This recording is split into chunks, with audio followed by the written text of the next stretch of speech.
Bueno, el presente video fue pensado a partir de una serie de preguntas que me fueron formulando por escrito los estudiantes del módulo 2 del Seminario de Introducción al Peronismo. Y entonces, como se habían de alguna manera multiplicado las demandas, preferí comunicarme con ustedes a través de este medio y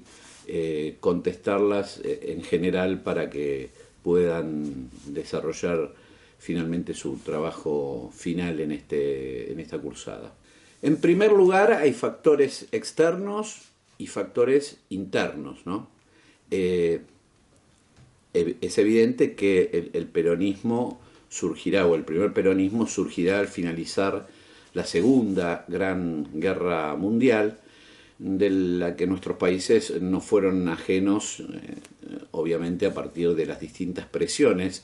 que fueron ejerciendo las potencias que intervinieron en la guerra.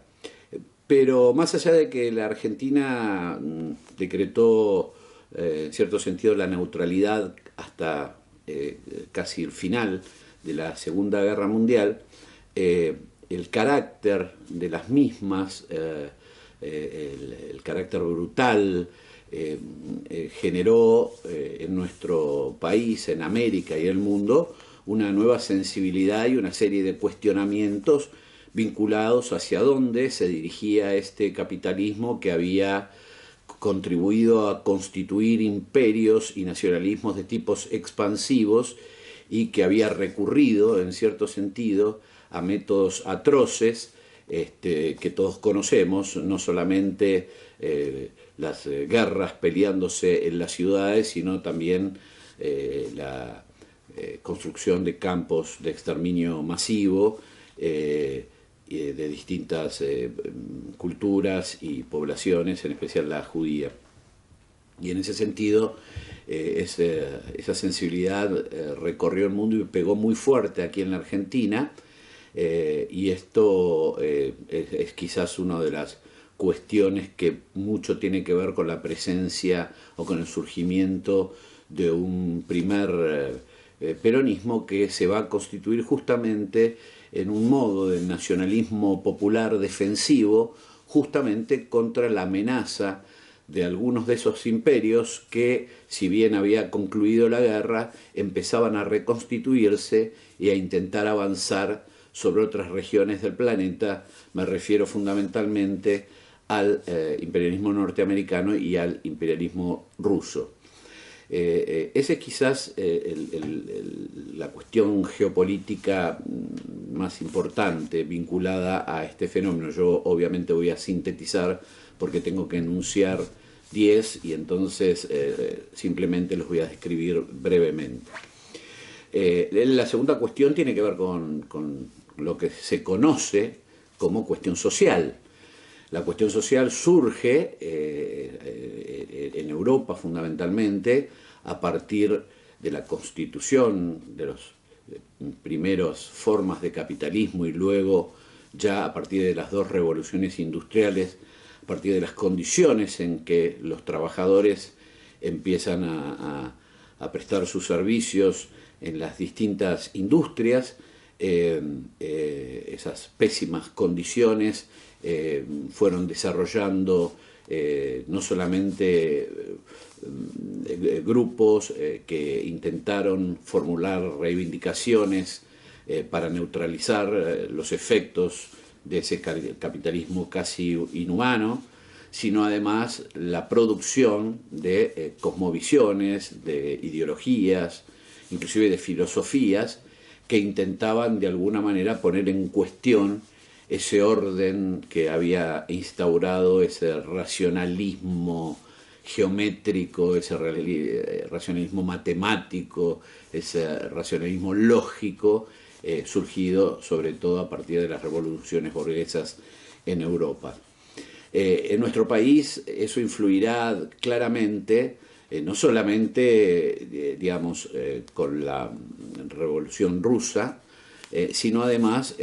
con la inmigración, porque gran parte de los inmigrantes que llegaron a nuestro país, provenían de sectores pobres y del trabajo, sea del artesanado, sea también del sector protoindustrial o industrial, venían ya con sus ideas, con lo cual ya a partir de 1870 y pico empiezan a constituirse distintas organizaciones que empiezan a plantear la cuestión social desde las perspectivas ideológicas o filosóficas europeas, el anarquismo, el anarcosindicalismo, el socialismo, el comunismo, distintas formas que intentarán expresarse a través de agrupamientos sindicales que tendrán un origen primario en las organizaciones de tipo mutuales, pero que luego se irán transformando en lo que hoy conocemos como organizaciones sindicales de tipo clasista. Pero la cuestión social también en la Argentina estará vinculada, sobre todo en los años 30, mejor dicho a partir de los años 24, con la gran crisis mundial. Esto va a significar que haya mucha gente, por repercusión de esa crisis mundial, que migre del campo hacia las ciudades,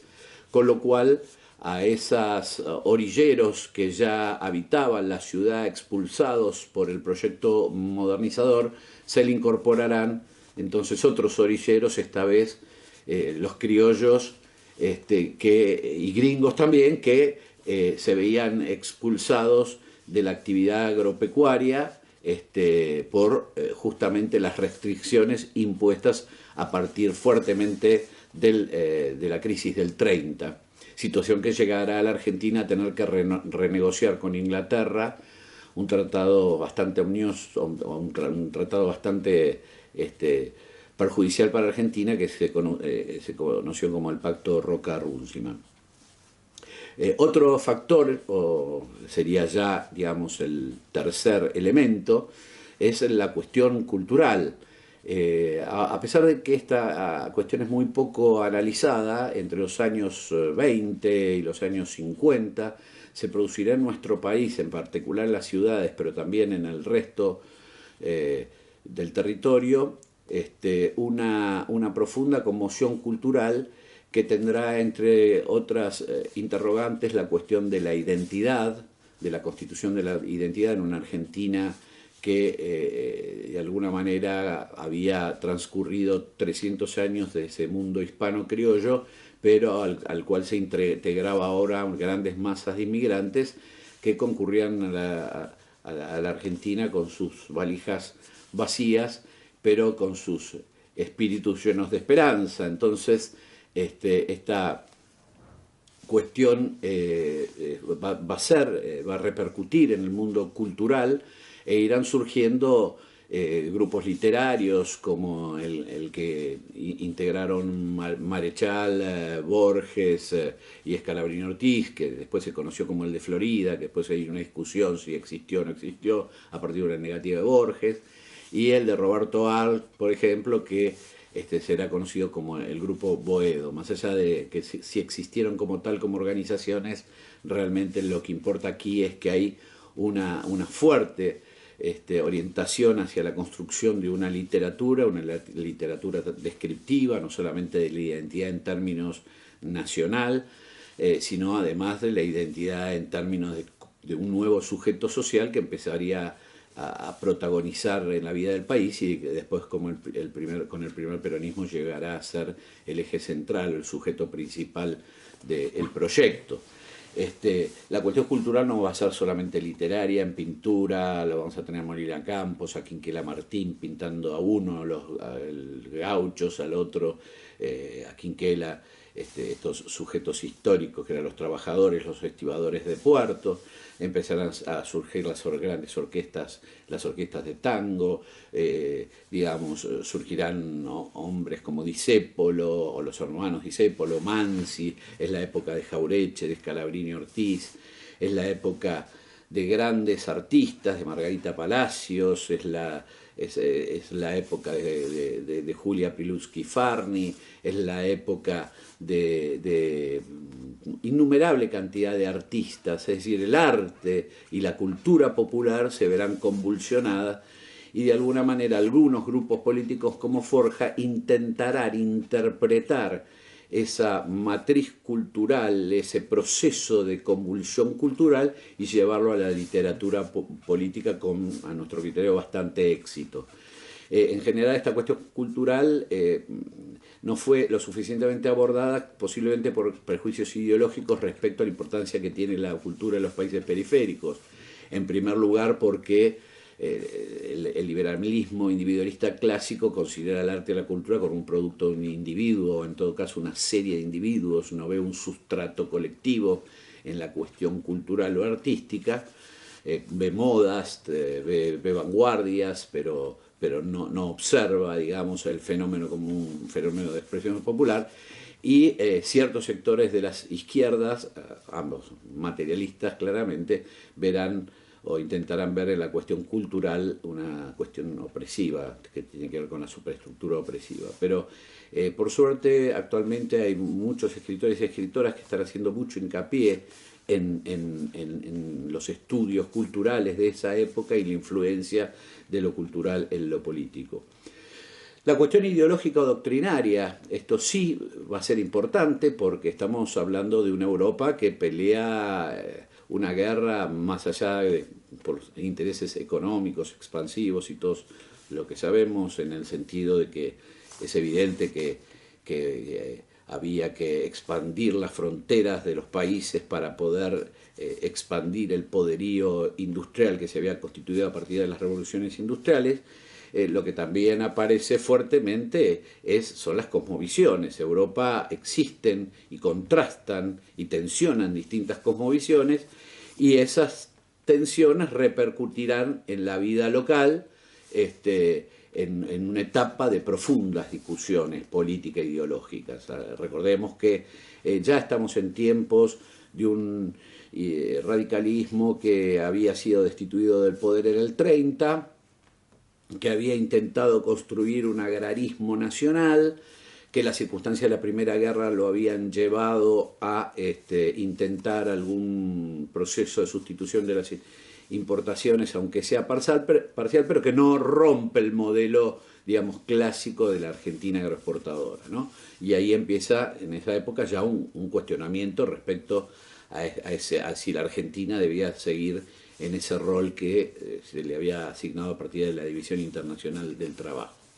Otra cuestión importante es la reacción antipositivista que se da en filosofía. Allá por los años 20, inclusive los antipositivistas logran ganarle el centro de estudiantes a los positivistas. El positivismo había sido la filosofía que sustentó el proyecto modernizador, y a partir de, digamos, una disputa que empieza con algunos pensadores españoles y algún otro europeo, en América Latina la reacción antipositivista va a ser muy fuerte y va a cuestionar esas ideologías positivistas a partir de las cuales se prometía una modernización que no llegaba y que menos aún alcanzaba a vastos sectores de la sociedad. Esa reacción antipositivista, hay varios textos escritos sobre esta cuestión, no provendrá solamente de los sectores digamos, intelectuales clásicos, sino además que el antipositivismo también en esta batalla antipositivista participará la Iglesia Católica, que había sido desplazada o había intentado ser desplazada de la vida, diríamos, política en la Argentina durante Roca, Quintana, y que de alguna manera pretendía volver a recobrar un rol importante en nuestro país, y que ya en 1880 y pico, a partir de la Rerum Novarum y después, 40 años después, la 40º año, empieza a, digamos, trabajar o tratar la cuestión social. En épocas anteriores a ese periodo, la Iglesia se había concentrado mucho en la atención de los sectores más burgueses. El pueblo llano había quedado un poco afuera de la cuestión doctrinaria de la Iglesia, y es ahí, a partir de ahí donde se empieza a plantear una transformación y donde empieza además a surgir la idea de las masas, ¿no? Las masas no solamente en la doctrina social de la Iglesia, sino además de otras doctrinas, la aparición de las masas, o por lo menos el reconocimiento de la existencia de las masas, coinciden, digamos, varias tendencias ideológicas. También fuertemente aquí va a influir la cuestión que tiene que ver con el cambio de doctrina militar. Luego de la interpretación de Clausewitz sobre las guerras napoleónicas, vendrá un texto, La Nación en Armas, de Van der Goltz, que es un texto que empezará a recorrer de alguna manera los círculos de estudios militares, y ya a partir inclusive del gobierno de Rocas empezarán los primeros intercambios a partir de un viaje que el mismo Roca realiza de militares argentinos que empezarán a imbuirse de estas nuevas ideas que básicamente se sustentaban en que las nuevas guerras, eran protagonizadas ya no por los ejércitos sino por los pueblos, y que para sostener la defensa de un pueblo, de una nación, había que básicamente poner en potencia todas las instancias de producción, todo el capital intelectual, todo el capital cultural, para poder lograr establecer un sistema adecuado de defensa. Pero además, y a partir también de la adaptación que hace Perón de esa doctrina, que la va a exponer en junio de 1944 en la inauguración de la Cátedra de Defensa Nacional en la Universidad de La Plata, la idea que para que un pueblo esté dispuesto a defenderse tiene que estar en condiciones de bienestar, es decir, de bienestar económico, de bienestar cultural. Eso después vendrá la idea de felicidad del pueblo, y en ese sentido esta doctrina también va a incidir en el campo de las ideas y de acción de muchos militares que se van a volcar hacia un industrialismo. O sea que Savio y Mosconi, Riccieri y otros tantos, algunos de pertenencia liberal, otros de pertenencia radical, otros de pertenencia nacionalista, empezarán a pensar de alguna manera la cuestión del industrialismo como la forma de constituir el futuro argentino, y todo eso requería de una cuestión proyectual. Por lo tanto, sale la idea del proyecto, y por lo tanto no es casual que antes del surgimiento del primer peronismo haya existido un Consejo Nacional de Posguerra, que haya, digamos, promovido, digamos, una proyección o un proyecto que después va a ser volcado al primer plan quinquenal. También hay que destacar como otro punto el surgimiento de los nacionalismos, que en la Argentina, digamos, al principio tendrán mucho que ver con las élites temerosas de perder el protagonismo esencial que habían tenido durante el mundo hispano criollo ante la masa inmigratoria. Esos sectores nacionalistas tampoco serán homogéneos, como tampoco lo fue el positivismo, porque cuando se habla de lucha antipositivismo parecería que el positivismo adquirió en la Argentina un carácter homogéneo, y vos tenés hombres como Wenceslao Escalante, que era krausista y fundador de la Facultad de Ingeniería, lo tendrás a Bunge, tendrás a autores que de alguna manera practicaban un positivismo bastante heterodoxo, inclusive el mismo Escalante con posiciones historicistas, con lo cual nunca se puede hablar de un positivismo. Creo que hay varios positivismos, como también hubo varios nacionalismos. Algunos se recostarán más en una especie de anhelo de volver a ser los gran América Latina, inclusive Argentina, los nuevos referentes de esa cultura hispano-católica, que se encontró en pleno retroceso, sobre todo a partir del surgimiento del Imperio Inglés. otros nacionalismos que no estarán necesariamente vinculados a, digamos, ideas de tipo religiosa o cosmovisiones filosóficas de tipo religiosa, sino más bien, digamos, como procesos de imitación a las construcciones fascistas en Europa o franquistas. Influirán en aquellos tiempos autores como Maurras o Ramiro de Maeztu o Primo de Rivera. Es decir, habría una serie de nacionalismos que, si bien no tendrán un contenido de tipo popular, aportarán, digamos, a aquella época, digamos, un reencuentro con una parte de la historia argentina, que fue historia, nos guste o no, que fueron 300 años de presencia española y que de alguna manera es constituyente de nuestra identidad, con lo cual, desde ese punto de vista, ciertas posiciones de esos nacionalismos fueron positivas en términos de reconstrucción de la identidad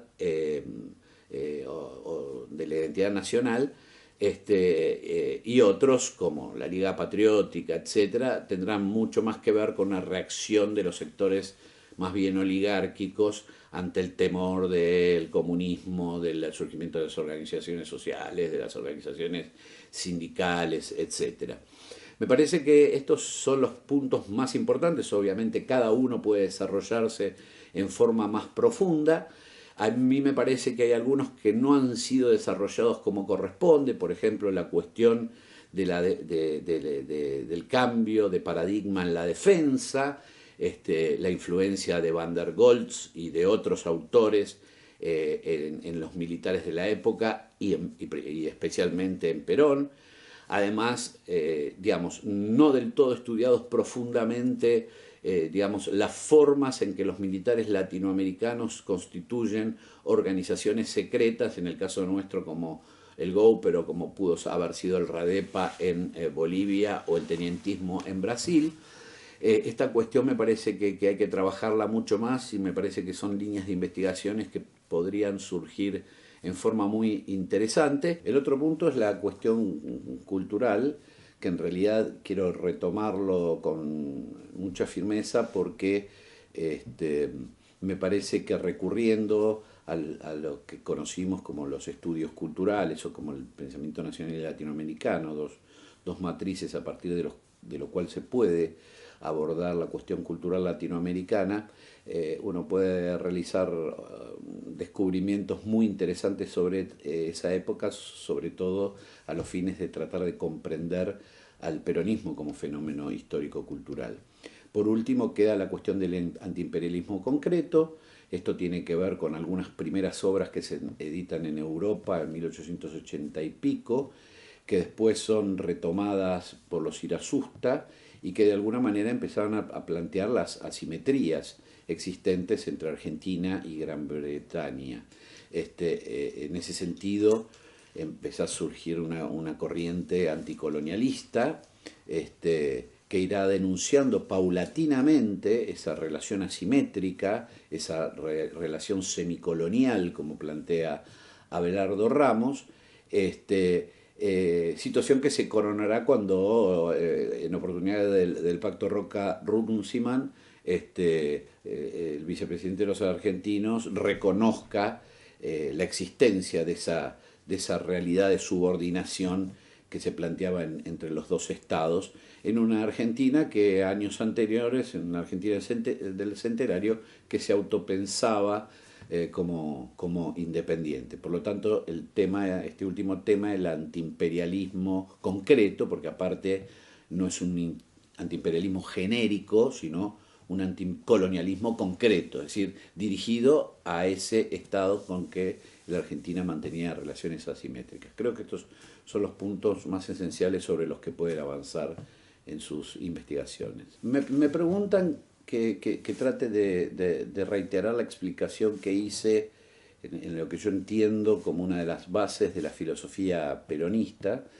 que tiene que ver, o la filosofía justicialista, que tienen que ver con esta dinámica existente entre la cooperación y la competencia. Bueno, en ese sentido, de las lecturas que yo he realizado integralmente sobre la obra de Perón, en cierto sentido él entiende que, digamos, las relaciones humanas viven en una permanente tensión entre la cooperación y la competencia. Es decir, que los seres humanos competimos, a veces física y otras veces simbólicamente, pero además cooperamos. Él sostenía que el individualismo filosófico alimentaba justamente, al alimentar el hedonismo, el egoísmo, el yo por sobre el nosotros, alimentaba, digamos, la cooperación, la competencia, y en tanto tendía a desorganizar. Es decir, él consideraba al individualismo filosófico como una doctrina de la desorganización, porque tendía a romper los lazos sociales y a potenciar la competencia y las tensiones del todos contra todos. Por otro lado, el principio de cooperación, que también aparece claramente en todas las sociedades, él decía que de alguna manera las doctrinas colectivistas lo que hacían era potenciar el sistema de cooperación de modo tal de subsumir el de la competencia, y entonces los seres humanos, los individuos, perdían esa libertad situacional que es esencial para el desarrollo de las sociedades. Y de ahí surge la armonía. La armonía para Perón, la armonía que tenía que garantizar el Estado, que tenía que garantizar la sociedad a través de sus propias organizaciones, los conductores, que eran también los encargados de promover y garantizar ese equilibrio. Él decía la armonía. Es decir, la armonía era entendida como el equilibrio, digamos, entre el principio de alguna manera de cooperación y el principio de competencia. Es por eso que para que eso pueda, digamos, expresarse en concreto, tenía que existir un Estado interventor, pero que no eliminara de alguna manera la libertad situacional, que no atentara contra la libertad situacional de cada individuo, que él reconocía que cada individuo era libre, y que la libertad solo era posible en una comunidad que es libre, ¿no? Por eso la de libertad situacional. Él decía que las doctrinas colectivistas conducían a la insectificación del individuo, que, entre otras cosas, implicaba la pérdida casi absoluta de la libertad. Me parece que con esto sintetizo esa clase donde trabajamos esta dinámica, que me parece que es muy interesante desde el punto de vista filosófico y que es uno de los aspectos filosóficos del primer peronismo. Y me preguntás por qué Fermín Chávez es el autor que yo considero que comprendió con más precisión el peronismo. En primer lugar, porque entiende al peronismo como un fenómeno histórico-cultural. Fermín es un historicista. Fermín entiende que, digamos, la historia de alguna manera determina el presente y el futuro, es decir, que toda historia es historia contemporánea, que tanto el presente y el futuro están preñados e impregnados de historia, que la historia de alguna manera representada por la experiencia, por la vida común, es un elemento importante al tener en cuenta, y en ese sentido, él, estudiando todo el proceso anterior al surgimiento del peronismo, esto que nosotros en algún texto denominamos el protoperonismo, descubre cómo el factor cultural y el factor histórico y la historicidad son dos de las fuerzas más importantes que que logran imprimir su mandato sobre el primer peronismo. En segundo, porque escribe desde adentro. Él se incorpora, si bien no está el 17 de octubre aquí en la Argentina, él se entera vía radial de las circunstancias que llevan, digamos, a ese día histórico. Inmediatamente o al poco tiempo vuelve a la Argentina y se incorpora, interpreta que es una fase, digamos, positiva para la Argentina, interpreta que como pensador debe comprometerse con este periodo y comprometerse sin perder el espíritu crítico. O sea, ¿por qué uno considera a Fermín Chávez como un pensador y no intelectual? Primero, porque Fermín, digamos, la figura del intelectual de alguna manera representa el estereotipo del intelectual liberal, el que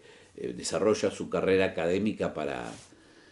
el éxito personal o para el brillo personal, para alimentar su narcisismo, si quieren llamarlo así. Él es un pensador porque él se siente parte de una sociedad y se siente parte integrante y siente además que su pensamiento debe ser volcado al mejoramiento de una sociedad que en ese momento esos protoperonistas entendían como una sociedad dependiente.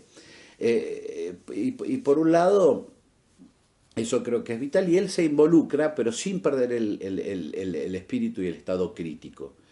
Él es un hombre que sutilmente ha expresado críticas muy interesantes, que hay que decodificarlas,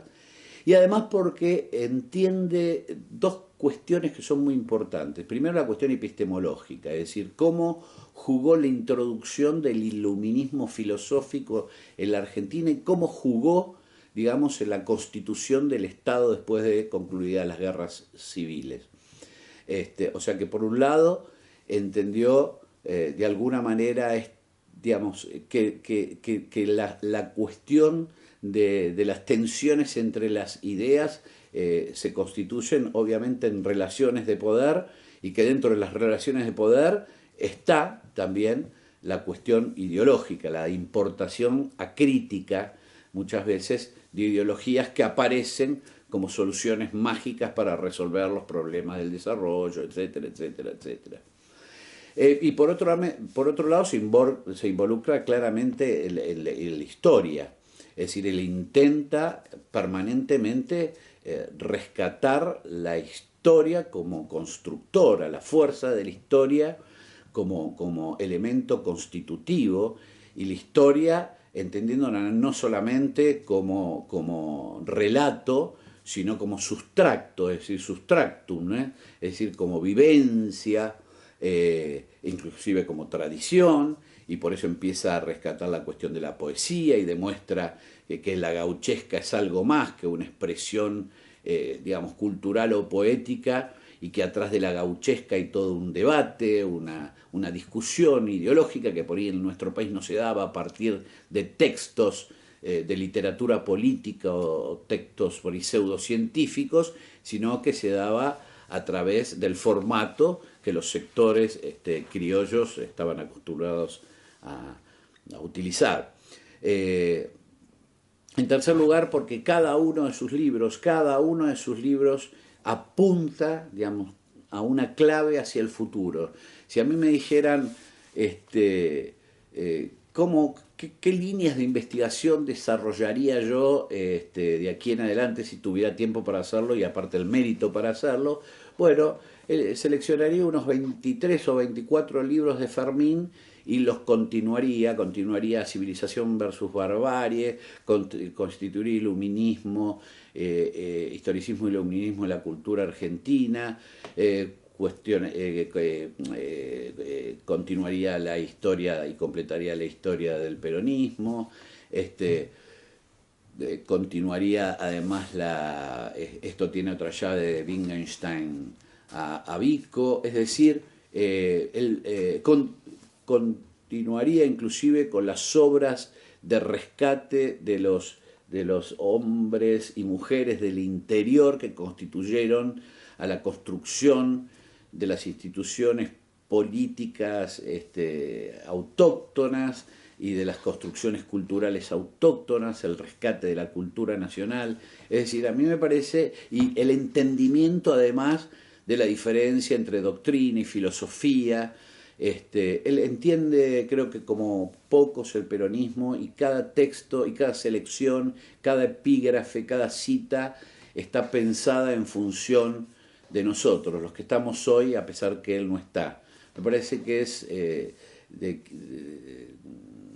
para mí el autor que yo elegiría como para continuar. Entre otros, también lo haría con Cirigliano, pero me parece que Fermín habla mucho más desde adentro. Y no está mal, porque en general el pensamiento no es aséptico. Todos, en cierto sentido, no estamos prisioneros de nuestra propia subjetividad, y está bien que eso suceda, si no, no seríamos seres humanos, no seríamos sujetos. En cierto sentido, me parece muy inteligente la actitud de un Fermín que, comprometiéndose con un movimiento o comprendiendo un movimiento histórico, yo creo que él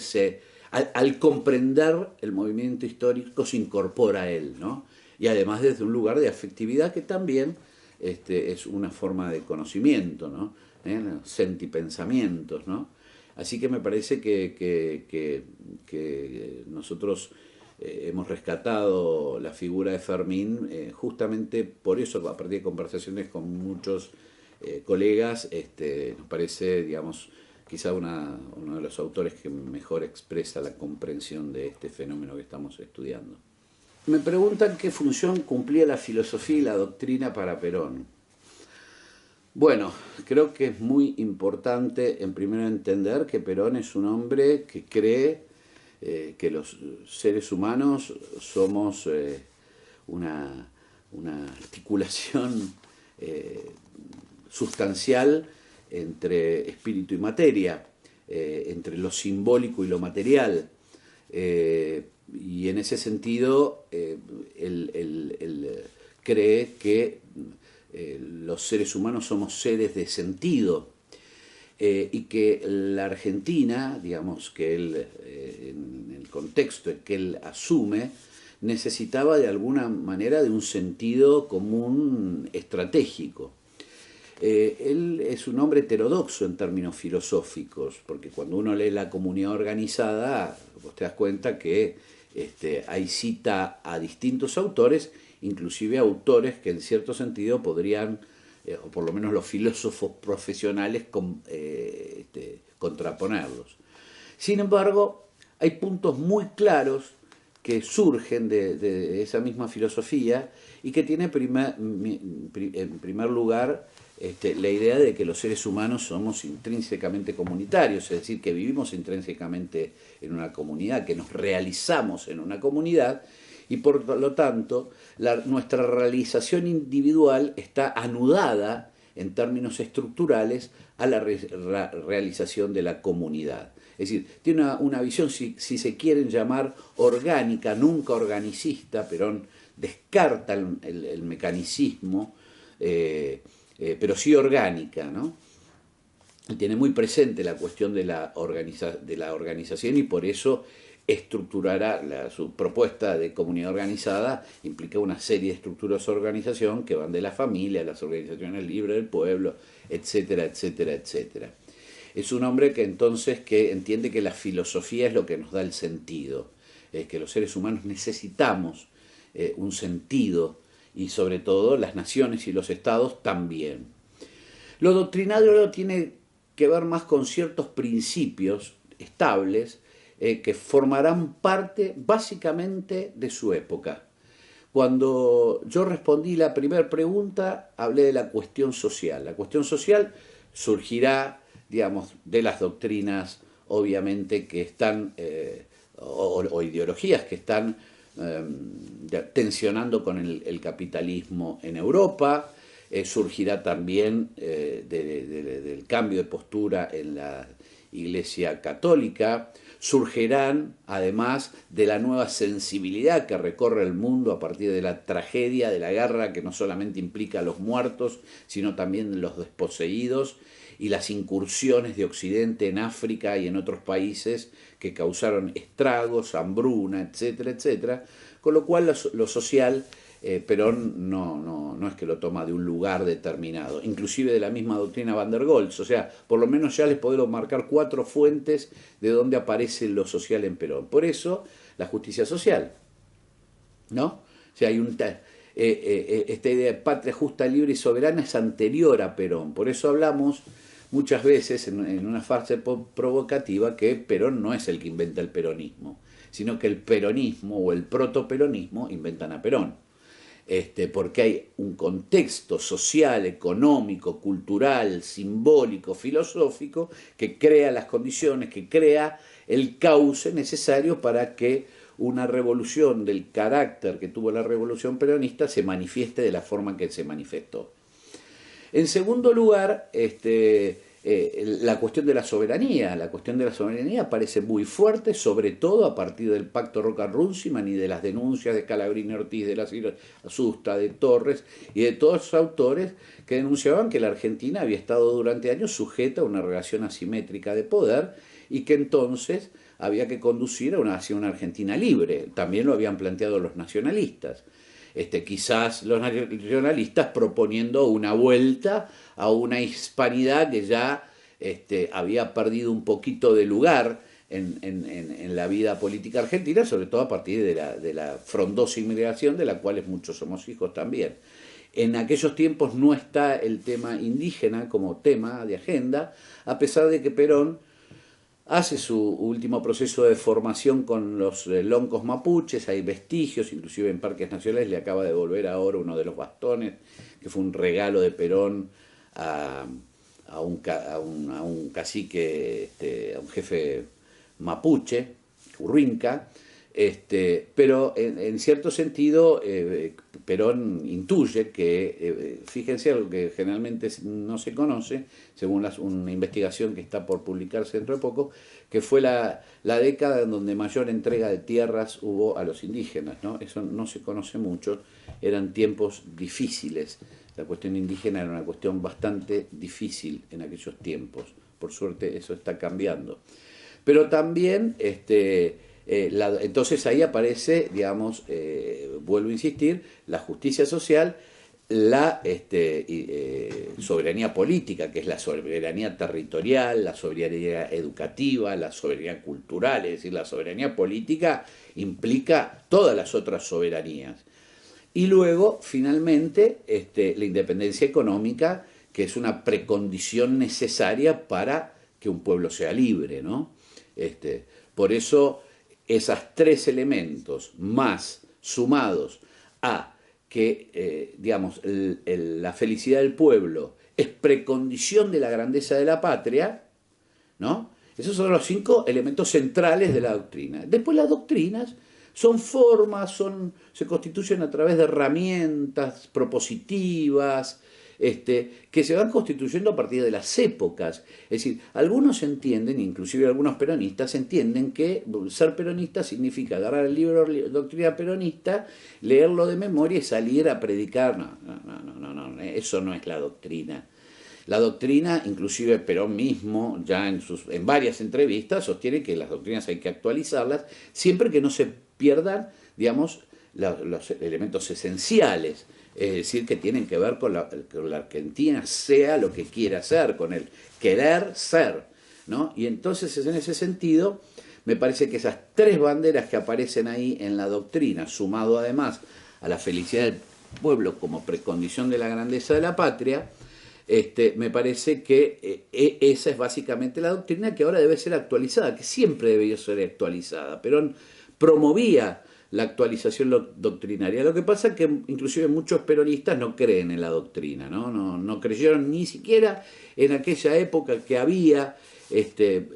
centros y lugares donde se trabajaba en la cuestión del adoctrinamiento, que generalmente los sectores contreras entendían que era como un lavado de cerebro, digamos, ¿no? Ahora, las religiones tienen sus doctrinas, la economía también tiene su... El liberalismo es una doctrina, no es una ciencia exacta, el liberalismo económico. Es decir, las teorías estructuralistas también tienen cierto contenido de doctrina, si lo querés ver en el sentido de que no son propuestas filosóficas que se puedan contrastar permanentemente y en cualquier momento. Es decir, son, digamos, algunos ensayos de tentativa de comprender lo humano desde algún... Entonces, la doctrina tenía que ver más con lo práctico, con la imbricación entre la filosofía y la realidad. Esto lo enseñaba muy bien Armando Porati. Por eso Armando Porati decía, bueno, cada texto de Perón es momento de una acción. ¿Esto qué significa? Que hay una filosofía de base, pero también hay una realidad que va mutando y que de alguna manera nos obliga a realizar modificaciones de tipo doctrinario, etcétera, etcétera. Así que me parece que la cuestión de la doctrina es fundamental porque es el que da sentido. Por eso durante el primer peronismo no se habla tanto de obras públicas, aunque se enuncian las obras públicas en los planes, sino de realizaciones. Y una realización es una obra con sentido. Por eso, una realización es una obra con sentido, ¿no? Entonces, el chalecito peronista, por ejemplo, era una obra por sentido, porque no solamente era arquitectónicamente una casa, sino que una casa que permitía ampliarse, que permitía que si la familia quería tener más chicos, pudiera construir más habitaciones, que los padres tuvieran intimidad. Es decir, había toda una filosofía y un modelo o una cosmovisión de sociedad atrás de una obra. Bueno, mucho de eso se perdió y por eso algunas veces después terminaron siendo unas colmenas, digamos, unos planes de vivienda que parecen más colmenas que casas, ¿no? Que casas o viviendas populares. Me preguntas, y esta última pregunta sintetiza dos que hicieron. En primer lugar, cuáles fueron los factores por los cuales yo considero que se fue abandonando la cuestión doctrinaria. Y la segunda, cuál es mi opinión sobre los tiempos actuales. Bueno, ahí me ponen en general en un aprieto, pero bueno, voy a tratar qué sé yo, de decir algo, si es posible. En primer lugar, yo creo que, digamos, esto que quizás es la herencia más importante del primer peronismo, que tiene que ver con lo doctrinario, no entendiendo a la doctrina como un libro dogmático en el que uno se tiene que apegar al pie de la letra y seguirlo como una especie de religión o una especie de texto filosófico no sujeto a crítica, sino como una serie de enunciados que indican grandes líneas de acción o grandes presupuestos filosóficos y en el sentido después líneas de acción para conseguir esos objetivos. En primer lugar, no hubo muchos durante la época del primer peronismo que no creían en esto. En realidad, yo creo que hubo muchos dirigentes, sobre todo, políticos, algunos gremiales, no tanto en aquellos tiempos, que no creyeron en esto, que en realidad no le veían sentido y que en definitiva lo que importaba son las realizaciones materiales, ¿no? Y esto le trajo muchos problemas al primer peronismo. Algo similar también se lo trajo al kirchnerismo. Es decir, cuando un Estado con un sector de la comunidad, mejor dicho, hace un esfuerzo para que un sector progrese, si quieren llamarlo así, aunque la palabra progreso a mí no me gusta demasiado, pero es de fácil comprensión, una sociedad progrese, me da la impresión que creo que todo el mundo debe entender y comprender que hay un sector que hace un esfuerzo para que otro se beneficie, para que el país pueda beneficiarse, ¿no? Entonces, Perón inclusive en un libro muy interesante, que es una entrevista que le hace Ron, un poco hablando de cierta traición que siente que se sufrió de algunos sectores que él había beneficiado,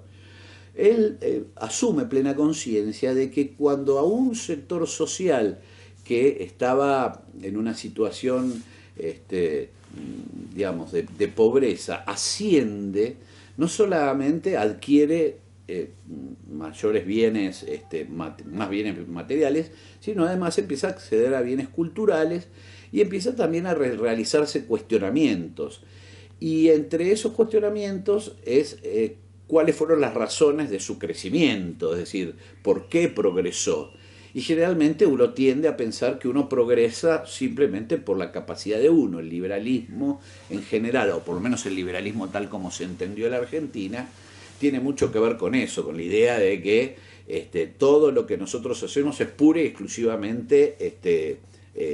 por nuestra virtud, por nuestra capacidad, etcétera, ¿no? Y en cierto sentido, cuando uno analiza, por ejemplo, el desarrollo de los países, y algunos de los cuales salieron de la guerra, es a partir de la cooperación y el entendimiento del nosotros, de la necesidad del nosotros como salir, que fueron los elementos fundamentales, ¿no? Había mucha gente que no creyó en eso, que abandonó, digamos, la cuestión de la reflexión filosófica y doctrinaria. Una parte importante del sector político de aquella época, digamos, no comprendió y prefirió incluirse en una burocracia prebendaria que se demostró claramente después de la caída de Perón. En realidad cae Perón y los que salen a luchar en la resistencia en general son mucho menos los funcionarios que gozaron de ciertos privilegios durante la primera época del peronismo. Salieron a la resistencia trabajadores de base, pensadores, militantes, hombres y mujeres, de Villa Manuelita en adelante. Es decir, yo creo que ahí hubo realmente una falla sobre la capacidad de persuasión y de importancia que tenía la doctrina como, digamos, modeladora de un destino común o de un sentido común, pero que no implicaba que todos seamos lo mismo y que todos pensemos lo mismo. Significaba porque, digamos, la mayoría aspiramos a vivir en un país soberano, la mayoría aspiramos a la justicia, la mayoría, y digo la mayoría porque algunos no, aspiramos a la independencia económica. Siempre hay personas que no aspiran a ninguna de las tres y que de alguna manera se sienten cómodas viviendo en una sociedad donde hay gente que la pasa mal. Pero en definitiva, si uno tomara la posibilidad de construir imaginariamente una gran mayoría, la idea es que todos nos gustaría o nos sentiríamos plenos si nos fuera bien en general a todos. Ahí hay una cuestión ya de abandono de la doctrina. La etapa de la resistencia, si bien hay textos doctrinarios de Perón que yo he leído que son extraordinarios, está más bien, digamos, todas las instrucciones de tipo táctico, que tiene que ver con el establecimiento de las conducciones tácticas, de las negociaciones, etcétera, etcétera. Es una etapa más bien que tiene que ver con la lucha, con la resistencia, donde existen otras prioridades, con el sostenimiento de algunos derechos que intentaban ser conculcados. Es decir, es un periodo, digamos, donde el peronismo ya no está en el poder y donde la estrategia del peronismo es la recuperación del poder, pero no la recuperación del poder para que volviera Perón, sino la recuperación del poder para que volviera Perón y recuperar los derechos, algunos de los cuales ya habían sido conculcados, inclusive a partir de la abrogación de la Constitución del 49, porque no fue ni siquiera un hecho de derogación. Y luego ya, bueno, la muerte de Perón, ustedes muchos saben que el modelo, que es su testamento político, es publicado después. Hay dentro de cierta burocracia que existe en el poder de aquellos tiempos, ese texto se esconde, pasa hasta que fue reconstruido últimamente por Castellucci a partir de la generosa participación de la familia Damasco. Pero en realidad, a partir de la recuperación de la democracia, salvo por algunos hombres y mujeres del peronismo que insistieron permanentemente con la cuestión de la filosofía y la doctrina, y esta idea de la tercera posición, y etcétera, etcétera, etcétera, yo creo que el peronismo se fue transformando lentamente en una estructura, digamos, de búsqueda del poder por el poder por sí mismo. Yo no quiero generalizar porque he conocido dirigentes gremiales, sindicales, políticos, pensadores, que realmente están convencidos de la necesidad de dotar de un sentido a la acción política, sentido que te lo da la filosofía y la doctrina. Pero muchos otros optaron por ahí por la práctica, digamos, por el pragmatismo, que el pragmatismo no es malo en sí mismo, a veces uno tiene que tomar decisiones prácticas, ¿no? El pragmatismo significa el pragmatismo por sí mismo, es decir, recurrir a la política, digamos, solamente como forma de desarrollo personal y de crecimiento personal o económico. Yo creo que hubo todo un proceso de descomposición que tuvo que ver con la lenta y paulatina pérdida del sentido histórico por el cual surgió el peronismo, y salvo los esfuerzos, que los hay, los conozco, de algunos dirigentes, inclusive algunos de primera línea, lo demás se transformó en medio, digamos, de una gran empresa, digamos, de instalación del poder, donde, por ejemplo, se preocupan por las encuestas, digamos, en general, un conductor, una serie de conductores son hombres y mujeres que proponen, y en todo caso los pueblos aceptan o no las propuestas, pero un político que se guía por las encuestas, cuando además todos sabemos las características de las encuestas y además lo cambiante que es la opinión pública o lo que denominan como mi opinión pública, es realmente como explica en este famoso libro Anatomía del Asco. Si un líder dice lo que yo pienso, en realidad el líder voy a ser yo, porque ¿para qué voy a elegir uno si es...? No, un líder tiene que dar propuestas nuevas, tiene que generar proyectos nuevos.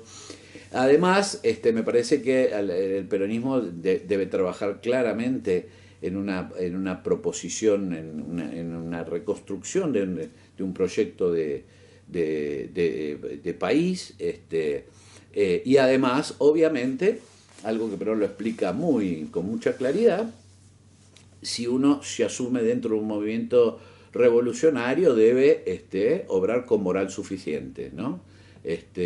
La palabra moral suficiente, creo que búsquenla, está en algunos textos de Perón, tiene que ver, digamos, no es solamente una cuestión ética, sino más bien una cuestión de tipo moral. Me parece que también,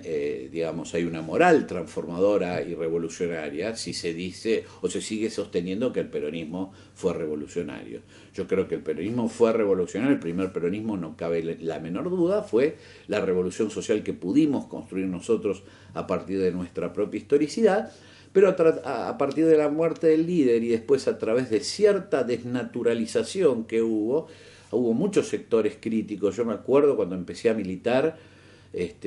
algunos que decían, no hay que leer a Perón, Perón fue un viejo que no sabía nada, un viejo conservador, un tipo, la verdad, y cuando después de ya más viejito leí casi los 24 tomos, me parece que tanto para odiarlo o como para querer hay que conocer, digamos, el odio sin conocimiento o el afecto sin conocimiento es algo vacío, me parece que hay también una gran deuda, porque es el producto escrito de todo un periodo, e inclusive, aunque yo detestara, digamos, ese periodo y detestara la irrupción del peronismo en el país, estoy obligado a conocerlo, sobre todo si estudio ciencias políticas, sociología o cualquiera de las carreras que tienen que ver con la reflexión sobre temas sociales, sobre temas políticos, sobre temas filosóficos. Creo que hay una subsistencia todavía del peronismo como identidad que tiene mucho que ver con su origen cultural, con nuestro origen cultural. Hay una cultura todavía que subsiste, hay un espíritu que todavía subsiste en algunos sectores, pero me parece que el abandono, digamos, inclusive, además, yo diría, y como diría Ernesto Ríos, cierta crueldad que ha tenido la estructura política en general, salvo casos excepciones, con los pensadores del justicialismo o con los pensadores y la exclusión y el no recurrir a ellas y a ellos. Yo he conocido muchísimos extraordinarios, no quiero nombrar a ninguno para que nadie se ofenda. Me parece que ha sido un poco cruel esa actitud, a veces el temor yo creo que cuando un líder político está seguro, al contrario, se rodea de gente que sea capaz de brindarles cosas. Ahora yo creo que ha primado mucho la inseguridad, ¿no? La inseguridad en la dirigencia. Y además, obviamente, acciones exteriores. El peronismo siempre ha sido objeto de ataques sutiles, algunos y otros no tan sutiles. Hubo una dictadura con miles de muertos, o acá hubo una historia bastante complicada y bastante horrorosa, pero yo creo que el peronismo tenía herramientas como para poder volverse a resignificar, y creo que bueno, que ese es el desafío. Si eso logra producirse, si podemos volver a discutir la cuestión de la colonialidad actual, si podemos discutir cómo se está constituyendo nuestra identidad actual, como dice Scalabrini Ortiz, hablar del país no es hablar estrictamente del pasado, sino lo que estamos por hacer, de nuestro porvenir, esa idea de un porvenir atado, digamos, determinado por la historia, pero que es nuevo, que es algo que se está por producir, que lo están por producir nuestra u otras generaciones. Ojalá que ese cambio pueda darse, si no yo le veo un destino más bien, digamos, vinculado a un sistema, digamos, de distribución prebendaria de poder, con algunas excepciones, porque yo creo que aún hoy todavía en el movimiento hay dirigentes, creo que tienen la capacidad de entender que solo recuperando un sentido común, basado en los principios generales que originaron nuestro movimiento, el peronismo puede retomar su destino histórico. Y si no, habrá otros, porque la Argentina va a ser un gran país en algún momento, y bueno, habrá que contribuir a que las futuras generaciones puedan llevar a cabo ese lugar, sea desde lo que se llame peronismo o como se llame, involucrando también otros sectores. Hay que abrir también un diálogo con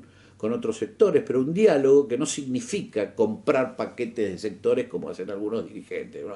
Ah, sí, yo ahora soy amigo de los liberales, entonces traigo cinco liberales, los pongo en mi gobierno y ahora yo estoy aliado con los liberales. O traigo 5 progres, les doy un cargo a cada uno y ahora... No, así no se construye ese diálogo. El diálogo previo tiene que haber un diálogo. Hay una aceptación de los liberales al progresismo, a estas banderas. ¿Lo hay, no lo hay? Esa discusión no se ha dado. Acá lo que ha pasado muchas veces es comprar paquetes cerrados. Para la educación ponemos este grupo, para los derechos humanos ponemos este grupo, para esto ponemos otro grupo. Este grupo es una especie, digamos, de gran, digamos, de shopping, donde según las circunstancias para donde parece que va girando el viento, voy y saco de la batea o del lugar de depósito el paquete armado. Yo creo que así no se construye. Creo que las construcciones de lo que se llama consenso o disenso, según otros autores, se hacen a partir de un diálogo franco y de un entendimiento donde se pasa por el respeto. Yo creo que de algunos sectores en estos últimos tiempos, yo creo que no se respetan las ideas, no se lo respetó a Perón ni las ideas de Perón. Se canta la marcha para poder ser aplaudidos o para poder que a algunos les haga la vela o identifiquen, pero en el fondo están diciendo ¿por qué estoy cantando la marcha? No, estas cosas así. Yo creo que tiene que haber todo un proceso de diálogo muy interesante, ojalá que se dé, y si no, bueno, tendremos que hacer otros caminos, como todo pueblo. Así que bueno, creo que me fui un poco a hablar de la coyuntura, cosa que no quería, porque en general, bueno, esto es un seminario que apunta más al histórico, pero bueno, uno está también, en cierto sentido, constreñido a dar respuestas a las preguntas que los estudiantes hacen con tanta pasión, con tanta inteligencia y con tanta sutileza. Así que les agradezco mucho y nos vemos pronto.